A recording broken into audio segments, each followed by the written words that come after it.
yet another day attacking the same 5 women in Metro Atlanta when they have actually done nothing to harm this body? Senator, I agree, and I think the English language provides a great diversity of vocabulary depending on the intensity of a feeling about a topic. At the lower level, you might say it's a consideration. At the middle level, you might call it a preoccupation. And then when you get to this chamber's level of attention to DAs, the word obsession applies.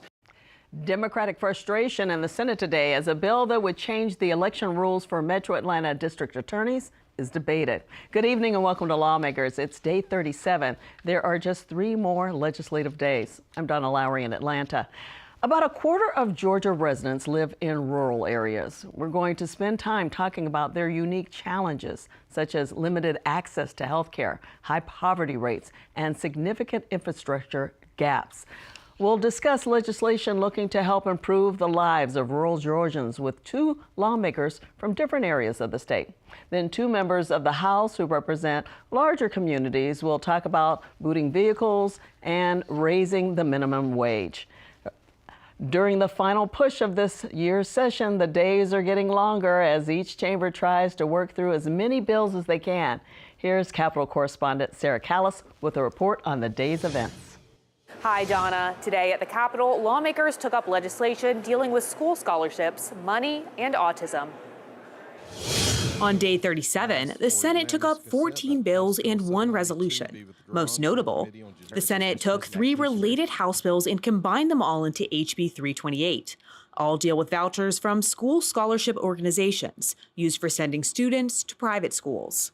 The most controversial parts of the legislation increase the tax credit that can be claimed with a donation to SSOs, as well as individual scholarship amounts. It also nearly doubles the total scholarship fund to $225 million. This, as my friend from the 37th said, is a bill about giving parents choice, giving them control on the best situation for their children. Democrats pushed back, saying that the vouchers mainly help families that can already afford private school. I am someone that firmly believes that we should offer opportunities to go to schools that are better for your child, that better fit your child. But I do not believe that we should be investing public dollars in schools that have no accountability.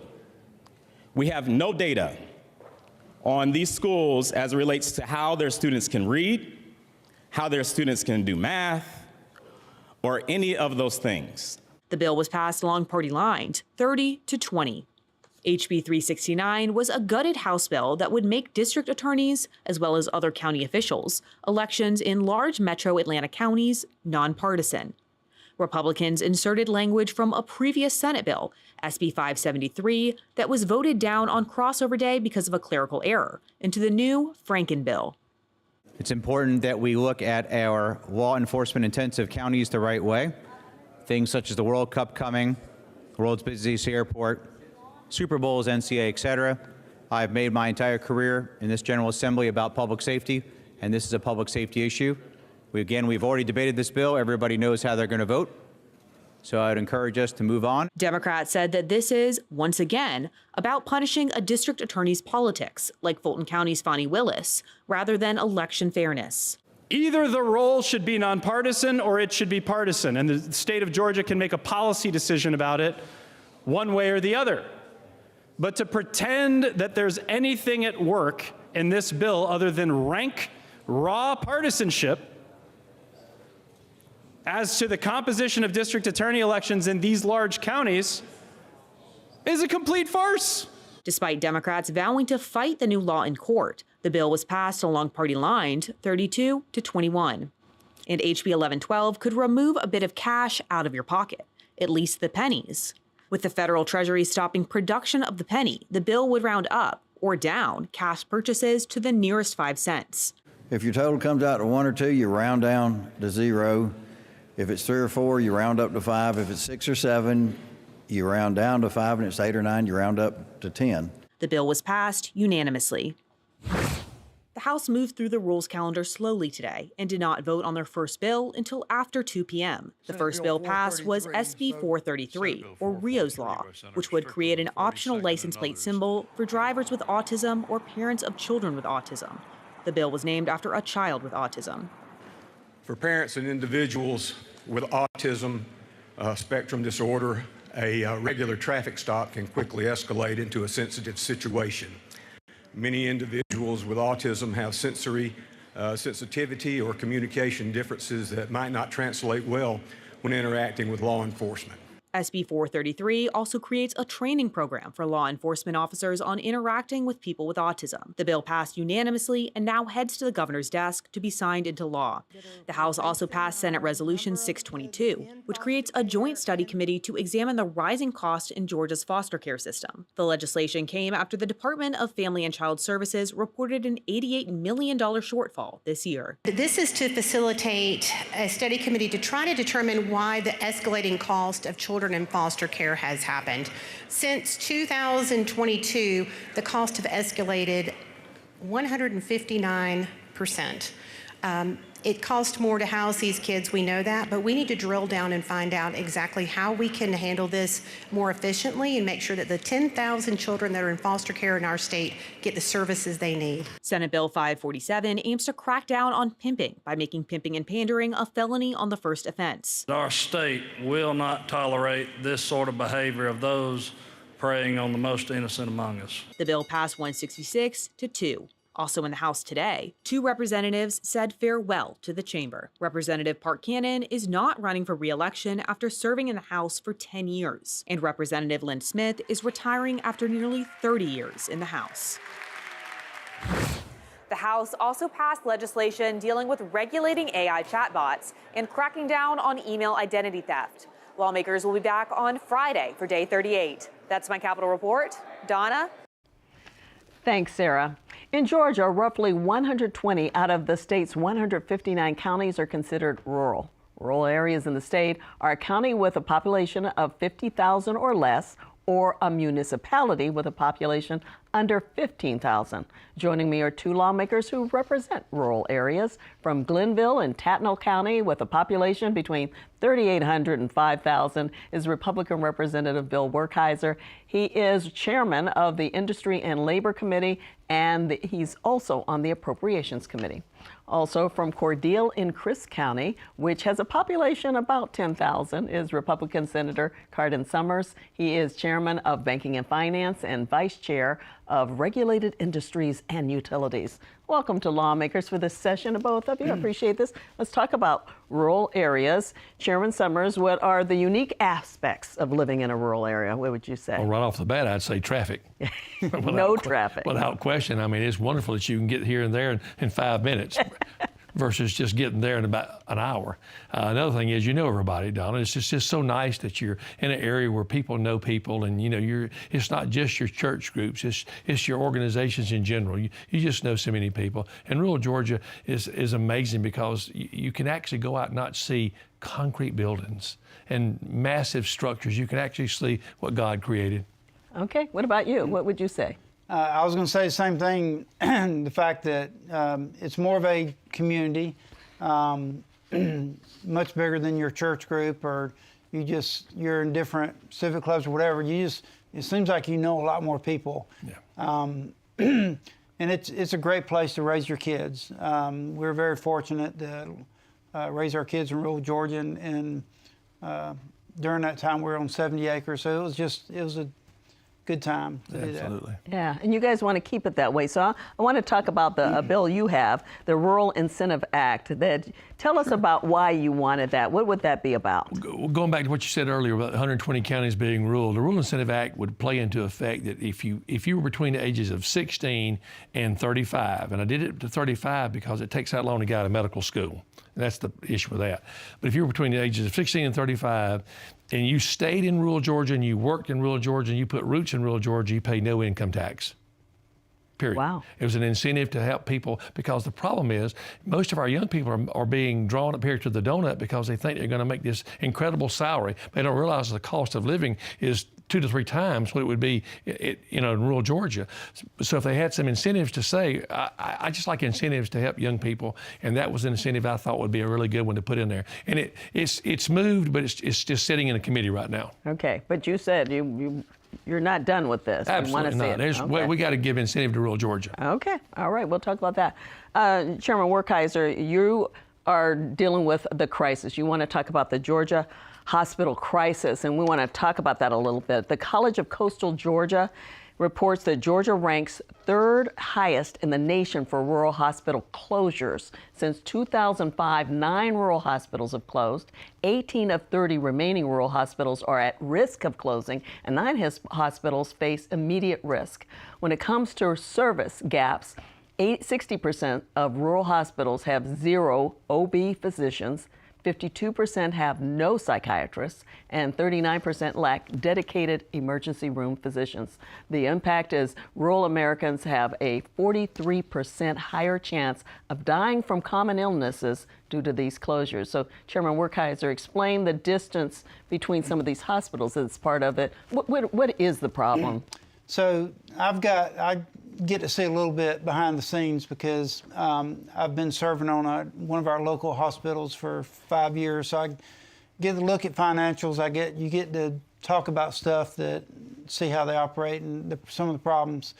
And then during the soft session, I went on a 300-mile trek through South Georgia, visited 9 hospitals in a 2-day period. Brutal schedule, but I got to talk to every one of the CEOs, and I said, what can we do as a legislature to help? And so we, just came up with a list of stuff, and a lot of them were budgetary, but there was this one idea, and the idea I had that to allow some of these hospitals to join forces, whether it's through purchasing supplies, staffing contracts, or negotiating insurance rates with carriers because they're just at such a great disadvantage. Yeah, so they'll be able to, under your bill, they would share staffing, the supplies, and the big thing was insurance. Explain why that is such an important part of your bill. This should shock you. There's a hospital nearby that basically does just joint replacements.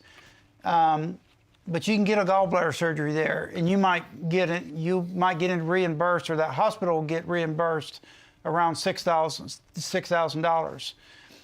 There's 4 other hospitals within 20 miles of that hospital where 82% of the folks that come in that hospital doors are either Medicaid, Medicare, or uninsured. And so you're making money off 6%. So the insurance companies have no incentive to bargain with you. And so if you get a gallbladder surgery there, you might get reimbursed $600. Just $600. The difference is that big.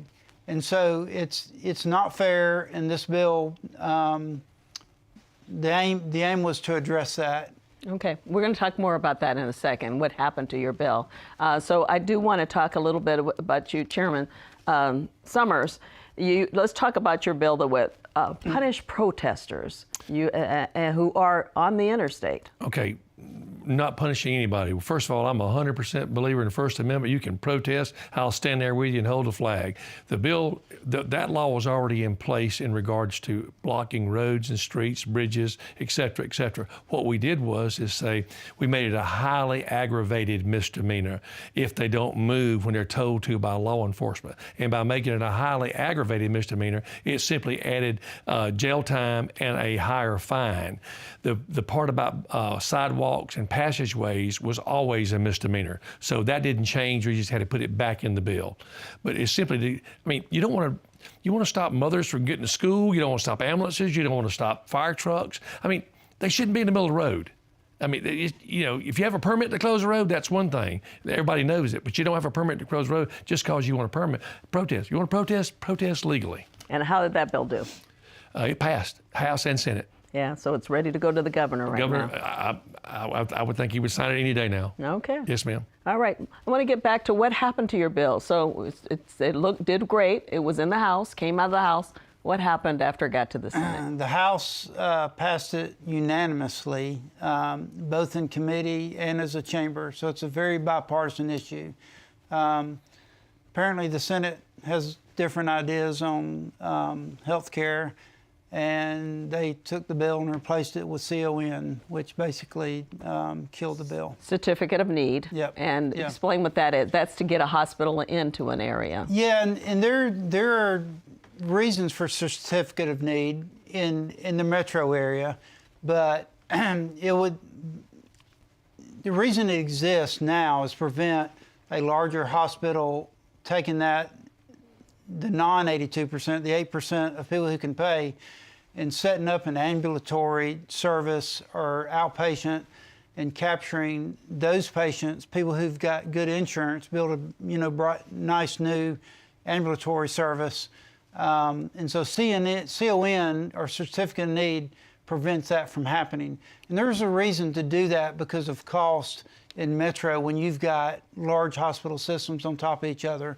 But folks will say, well, if you're a free market, you should be for getting rid of CON.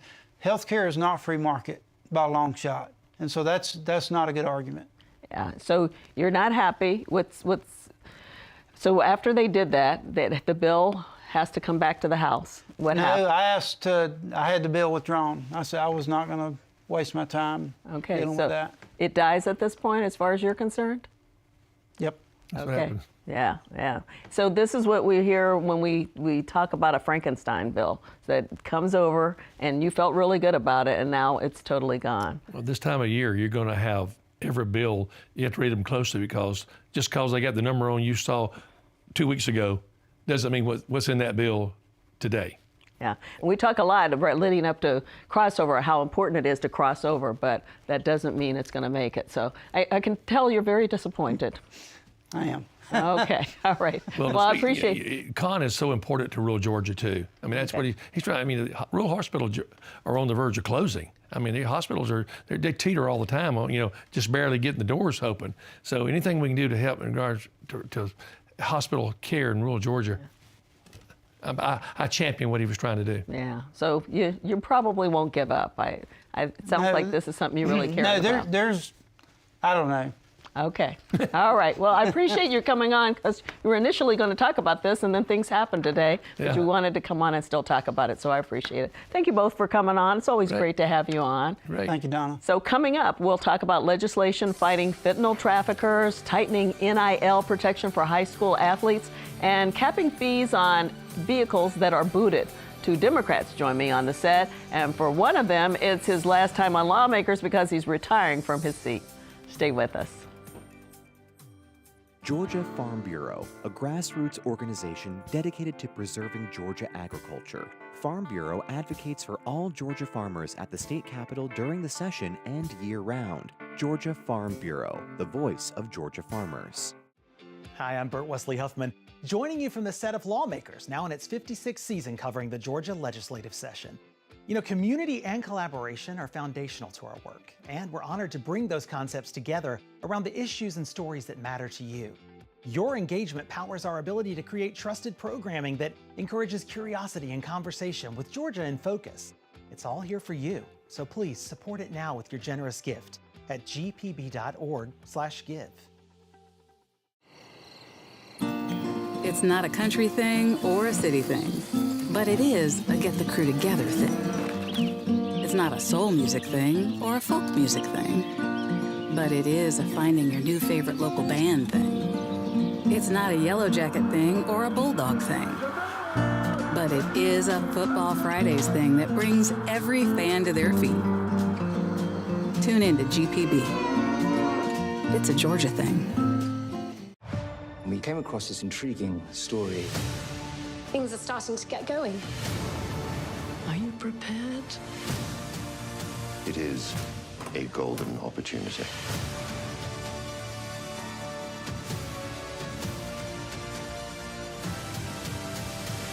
It's not over.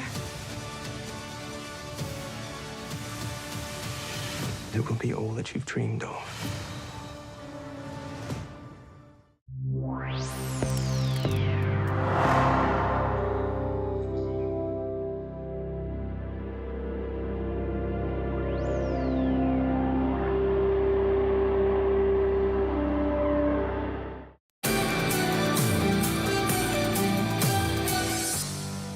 Welcome back to Lawmakers. I'm Donna Lowry. We're going to talk about several bills with our guests, and joining us is Democratic Representative Dewey McClain of Lawrenceville. His committees include Industry and Labor, Motor Vehicles, and State Planning and Community Affairs. Also with us is Democratic Senator Josh McLaurin of Sandy Springs. He is Secretary of the Veterans, Military, and Homeland Security Committee, and another of his committees is Economic Development and Tourism. Welcome to Lawmakers to both of you. Thanks, Thank you. I appreciate this. Great to be here. We're going to start with you, Senator McLaurin. Actually, we're going to start with you. Let's talk about the bipartisan anti-fentanyl legislation that targets traffickers. What's behind that bill? Sure. Exactly? So we've worked on fentanyl the last couple of years, but the thing that I brought up that the minority party was with me on is we want to make sure that in our efforts to curb the amount of fentanyl on streets, that we don't go too far and criminalize people who are struggling with addiction, because addiction is a disease. It requires mental health treatment. What we really need is resources for those people. And there was a problem with the bill that it criminalized people just for having not just fentanyl, but any drugs that might have a trace of fentanyl, and it only required them to possess it to charge them with trafficking. And so the point that we were trying to make is, let's make sure that we're only targeting the people who are really trying to distribute drugs. We're not targeting people with addiction who might just have some, but really need treatment more than anything. And that went through. You had a few chances to make it go, but it was actually an passed. amazing moment. I have told people it was one of the coolest moments I've seen in 8 years of me being here, because you had an argument or full debate, and then the majority said, you know what, let's amend the bill, let's make it better, and then it was a bipartisan compromise that passed unanimously. Okay. I want to switch to you because I have McLaurin and McClain today. Okay, so Representative McClain, you're a signer on HB 383, the Georgia High School NIL Protection Act. And for those of you who don't know, you are a former pro football player, a linebacker for the Atlanta Falcons for 5 years. And of course, they didn't have NIL contracts back then. What are your thoughts on them overall? Well, not all I can say is that the NIL, what's going on right now is we need to just make sure that the young people had an opportunity to put some guardrails on, because if we didn't want a young person to sign a 10-year contract at a ninth grade, and then it follow him through college, it'll follow him, 2 years, 3 years in the pros. So we wanted to make sure once he became 18 or he got out of high school, he could get a new NIL, and that's what that was more also about, and everybody loved it because. Sometimes parents do get involved, and they want to make sure Johnny or Carol gets all the money they can get, or they can too if they sign a loan contract, and we didn't want that. You do like NIL contracts, though. That is probably, I kind of wonder where it was when I was growing up, because, all I got was was a hamburger and a hot dog, but it wasn't NIL. But what's going on right now is, they should be paid. Okay. And so we're putting the protections in because they really are young when they're coming in ninth grade doing that kind of thing. All right. Back to the other McLaurin. What protections are in it? Let's talk a little bit about, you served You're opposing the changes made in HB 61. The Senate included language in the bill to tighten restrictions on staying in extended stay hotels. Sure. So the Supreme Court of Georgia ruled that people have certain rights when they stay in these extended stay places, right? It's not just like a hotel that you book for 1 or 2 nights. These extended stay places have become sort of an alternative to homelessness for people who really can't afford stable housing. And it's not just by accident. These extended stay locations, when they advertise, their ads say things like stay one night, stay forever. So they're specifically trying to attract folks who are housing insecure. So this bill, I didn't like the bill. I voted against the bill. HB 61 essentially makes it harder for people to stay in extended stay if they lapse on payment, or if the owner comes up with another excuse to kick them out. And it makes it mandatory for law enforcement to come and charge those people with criminal trespass. That is not an answer to homelessness, in my opinion. And what I really would like to see is there to be tenant protection. So what I did was I tried to introduce an amendment that at 90 days of being in an extended stay, you have the protections of a renter or a tenant under Georgia law. That amendment failed. I did have bipartisan support on that, but it ultimately didn't go through. And I just think that we need to be having an honest conversation about how bad some people have it. And we shouldn't be making it harder on those people to try to find stable housing. Okay. Well, we'll keep up with that. Let's switch to the other Mac. You also served as the founding member and president of the Metro Atlanta chapter of the National Football League's Player Association. You were part of all of that, and the North Georgia Labor Council, AFL-CIO. So one issue that you've pushed quite a bit is raising the minimum wage. So talk about that a little bit, your passion for that. You're very passionate about that because you've got to realize that the minimum wage in Georgia, which a lot of folks don't know, is $5.15 an hour.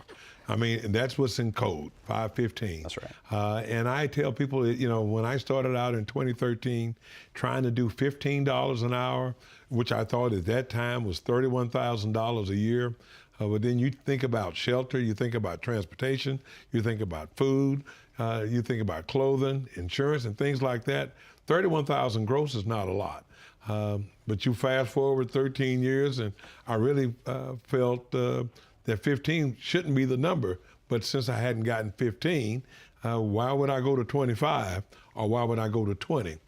And what I did on 394 2 years ago, what a lot of folks don't know, Donna, which I was very disappointed about, was that we've got roughly between 22 and 23% of state employees that make less than $15 an hour, which is sad when we've got a state that has roughly 15, 16 billion surplus, but you can't even pay the people that help you get the surplus a $15 minimum wage. Yeah. So yes, if you give me some money, I can go buy some things that I need. What would I would get a better car, I'd get a better place to stay. I might even go out and have a little entertainment.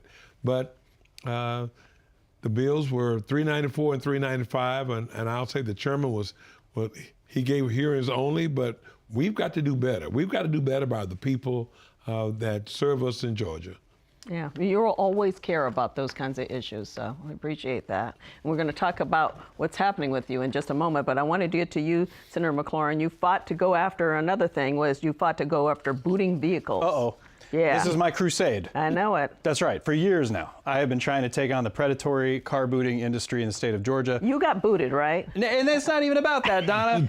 Listen, maybe I know people who got booted, but that is not what prompted this legislation. Okay. It's not a selfish thing. So, no, look, if you have driven a car in Atlanta, you either know somebody that's gotten booted or you've been booted yourself. And a lot of people tell stories about how predatory it is. People who live in an apartment complex get booted in their own lots, even when they have the sticker up. They might have a tire that touches the line. They might, have fat-fingered some kind of accidentally put in their license plate wrong, right? And so these are reasons or justifications the booting industry will use to charge you $75 and immobilize you where you can't leave the lot. What if you've got small kids? What if it's 10 p.m. at night, right? You can tell I've talked about this before. So the bottom line is I had a bill to finally once and for all end this predatory industry. There's plenty of alternatives. You can ticket cars, you can do controlled access, you can tow, and towing would be a lot more infrequent. It would not happen as often as booting happens, and so people's fears about what would happen if we got rid of booting are really unjustified. It is a predatory industry, and it is fleecing drivers all across cities in the state. And so that's your passion. We just talked about his passion. Okay, and let's talk about what happens next. You're getting ready to retire. Yeah, now, well, 13 years in the House has been great, and now I'll get a chance to spend more time with my children, my grandchildren, and my wife, too. So yeah. I'm looking forward to spend a little more time. In fact, when I came here years ago as a pro football player, that was one thing. So one thing just led to another. So now it's like, okay, so let's spend some time with the family and before they get older. I always tell people that 13 years ago, my 8-month-old was, he's 13 now. My 5-year-old, Evan, he's 18. And Daniel, my 9-year-old at that time, he's 22. And then Darian is 30. My 17-year-old is 30. So, wow. So what about some time? So I'm looking forward. Okay. Well, thank you so much for everything you've done down here. You're moving on, too, from the senator One way or another. One way or another. Representative McLaurin and I we have something in common, which is we won't be back as members next year. I am running for lieutenant governor, and if I lose, I'll be somewhere else. If I win, I'll be right back in the Senate, just have a different seat. So. All righty. But I think both of you will keep up your passion on the things that you really care about, and we appreciate that. So thank you so much. Well, that does it for Lawmakers today. We don't have a show the rest of this week or on Monday. Lawmakers are gaveling in on Friday, though, and Sarah Callis will have a Lawmakers Capitol Report on Friday after the PBS NewsHour. Have a good night.